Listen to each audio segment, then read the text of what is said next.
dengan mahar yang terlalu besar, apakah itu berpengaruh terhadap daerah, suatu daerah yang belanja partainya yang besar, apakah akan berdampak terhadap daerah? Menurut Ustaz? Iya, terima kasih ya. Ini mungkin bagian dari politik education ya. Jadi semacam wacana seperti ini bagian dari pendidikan politik untuk seluruh masyarakat Papua. Perlu saya harus sampaikan latar belakang munculnya ketika misalnya Kemendagri dalam hal ini Menteri Dalam Negeri datang ke DPR, lakukan beberapa pasal itu kan direduksi ya. Nah, ketika pasal-pasal itu direduksi, munculnya desentralisasi. Jadi pasal-pasal itu sangat berkaitan erat dengan terjadinya resentralisasi.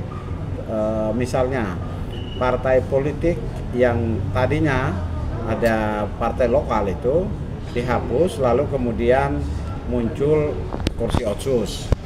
Kalau nggak salah untuk provinsi itu 11 kursi, untuk kabupaten 9 kursi. Nah, ini berdampak pada pengurusan rekomendasi partai politik.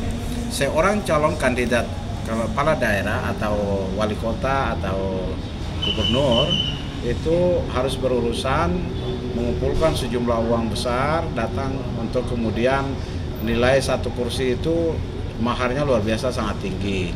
Ini juga bagian dari proses demokrasi yang menurut saya penuh syarat dengan manipolitik. Jadi pintu masuknya korupsi itu oleh seorang kepala daerah dengan konco-konconya para pengusaha, para kontraktor yang mendanai, sehingga peredaran uang untuk masyarakat itu hanya segelintir elit itu saja yang kemudian menguasai APBN.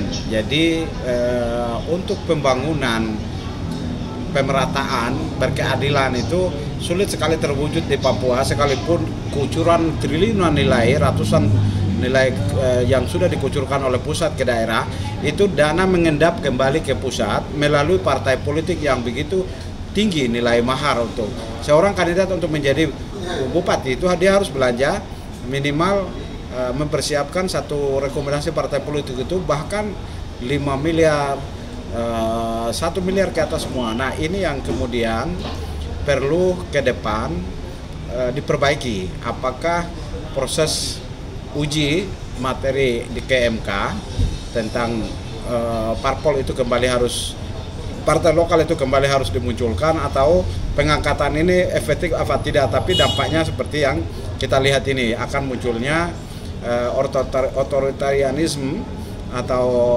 elit-elit kelompok tertentu yang kemudian itu sehingga tidak ada pemerataan di tingkat kalangan masyarakat bawah, sehingga calon kandidat seorang kepala daerah, baik itu wali kota, seorang calon bupati, calon gubernur, dia harus punya uang yang cukup besar untuk kemudian belanja partai sehingga bisa lolos KPUD, mendaftar untuk bisa memenangkan pemilihan. Itu yang terjadi. Karena itu ke depan saya pikir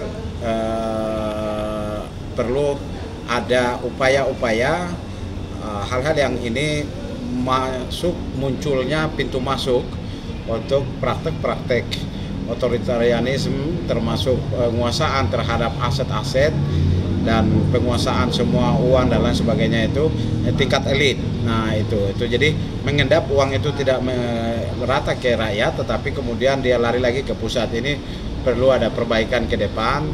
Menurut saya juga mungkin bisa kita uji materi tentang penghilangan pembentukan partai lokal itu, karena item Undang-Undang Otonomi Khusus Papua itu terdiri dari yang pertama adalah otonomi khusus pemerintahan yang dikelola melalui Undang-Undang Nomor 21 tahun 2001, itu adalah bahwa pemerintahan di Papua diatur oleh orang Papua sendiri, itu yang pertama. Yang kedua, perimbangan keuangan antara pusat dan daerah, itu Undang-Undang tentang perimbangan keuangan Nomor 25 tentang perimbangan keuangan ya. Itu kedua, ini dua pasal ini yang sudah berjalan, tetapi kedua pasal ini justru yang menjadi intervensi tingkat yang terlalu tinggi berlebihan oleh pemerintah pusat, yang menyebabkan kemudian tujuan utama otonomi khusus bagaimana untuk mensejahterakan rakyat Papua itu tidak bisa berjalan secara maksimal sampai dengan tahun 2024 itu masih tersendat karena banyak hal itu karena apa sebagai penyebabnya. Kemudian yang ketiga tentang partai lokal, kemudian pembentukan MRP, kemudian rekonsiliasi, yaitu pelurusan sejarah, terus kemudian ada komisi kebenaran dan rekonsiliasi.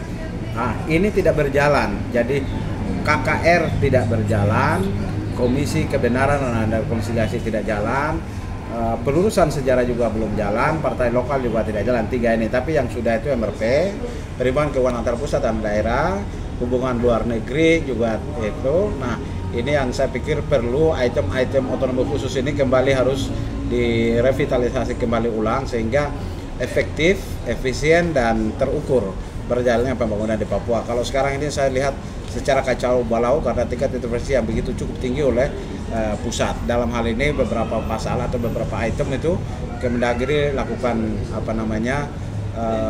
mereduksi kembali kewenangan-kewenangan daerah yang kemudian itu disunat, kemudian itu direduksi sehingga dampaknya itu selain demokrasi tidak berjalan, otonomi khusus tidak efektif.